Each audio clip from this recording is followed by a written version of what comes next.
And if that was, and also I think a little bit of fear, if that's the consequence, if that's the cost and the sacrifice of ending my 20-year relationship, breaking my own heart, almost dying at my own hand and by heartbreak, because I started to say that I matter alongside those that I love, and that I'm not willing to settle or accept anything that doesn't honor and respect that. What happens, or what is the cost of me saying I am my own purpose? That my being well, that my leading myself and loving myself is the seed and the source for how I live, love, and lead for my life and everyone else and everything else. How much more will it cost me? How many more people will say that we don't want you.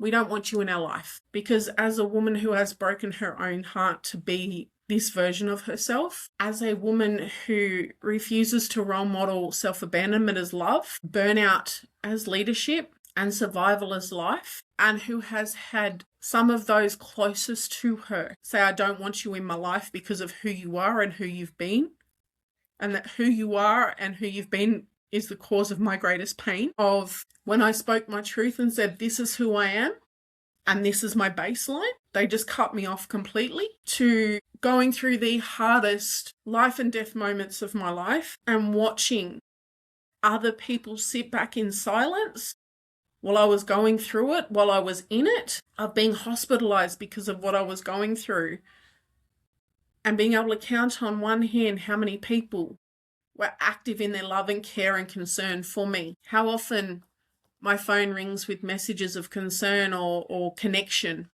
How often my front door knocks because of who wants to be active in my life. And yet I'm here. And my confidence, my conviction comes from, if that's what I can do and that's who I can be in the first 42 years of life, when I'm only being a layer of myself, when I'm only scratching the surface of my power and potential, and I was in fight with myself, I was in resistance and negotiation with myself, what becomes possible when I am my own purpose? And being well and being me is the mandate, the obligation, the responsibility, the foundations, the bare minimum of how I be myself in the world before all else, nothing less and nothing more. And that's what flows. That is the source of my love, my life, my leadership, and my legacy.